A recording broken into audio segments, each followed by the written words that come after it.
abnormal ang idle natin, taas baba ang RPM. Nilinis na natin itong IICF, nag-improve siya pero medyo mataas pa rin ang idle, pero wala na siyang hindi na siya nag-up and down ng idle. Papalitan natin itong IICF. Ito, natanggal na natin yung screw niyan. Ayan, ito yung itsura ng luma. Ito ipapalit natin bago. Yan, tingnan, napansin nyo yung bago, nakalubog yung parang titi niya. Itong luma nakalabas, ibig sabihin sira yan. Papalitan natin ngayon yan, tapos malalaman natin kung okay. Okay, ilalagay natin yan dito bago. Yan, bago.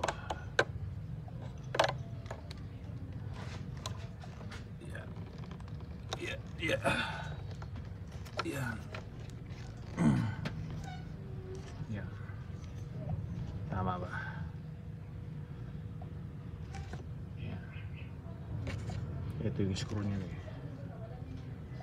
Screw.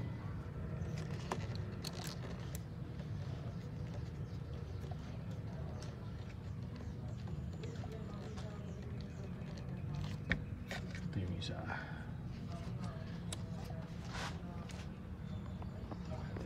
Pasok. Kailangan natin ang technique.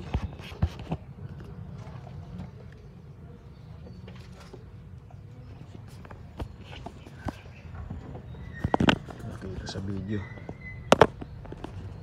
Kailangan guys.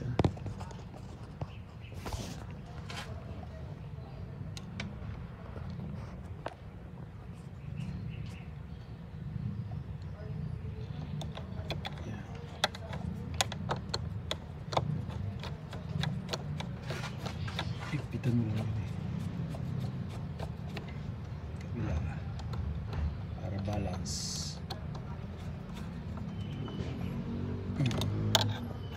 Dati pilit yan eh, mahirap tanggalin. Naging flat na, ilagari ko lang.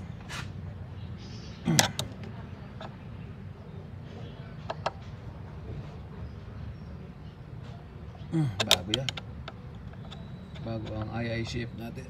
IICF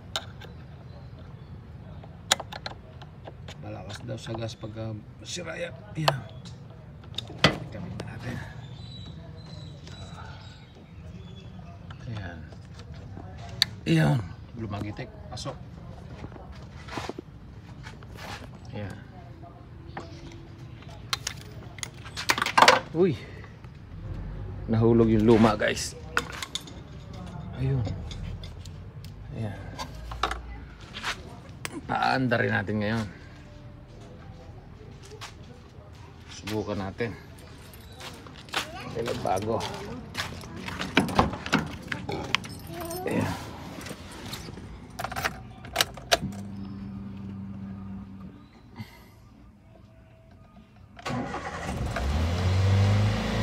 Ay puta, taas.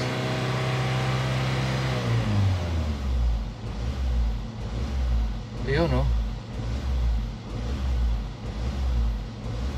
Ganon pa rin guys. Lalo nag-abnormal. Kailangan nating i-off ang tanggalin ang battery. Subukan nating tanggalin yung battery guys. Wait ha. Patayin ang 10 spanner. 10. Kailangan yung taas. Tumaas ang RPM sa bagong ano.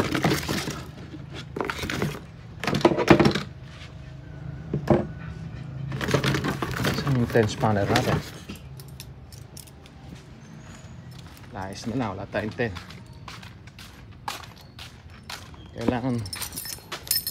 Kailangan daw tanggalin ito eh. Tanggalin ang negative. Parang i-reset yung ano. Ayan. Yun. Yun, remove, magotok-tok. Tapos i-start uli natin. Tingnan natin kung may pagbabago. Taas ng RPM kanina. Okay. Subukan natin guys. Ayan.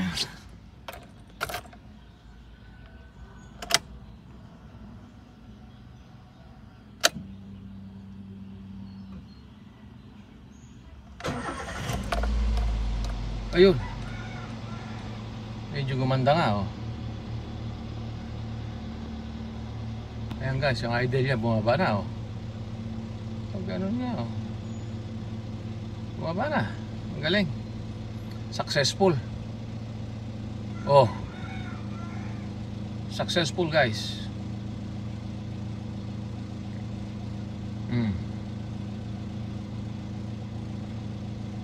Ayos. Well done. Oh. Oh.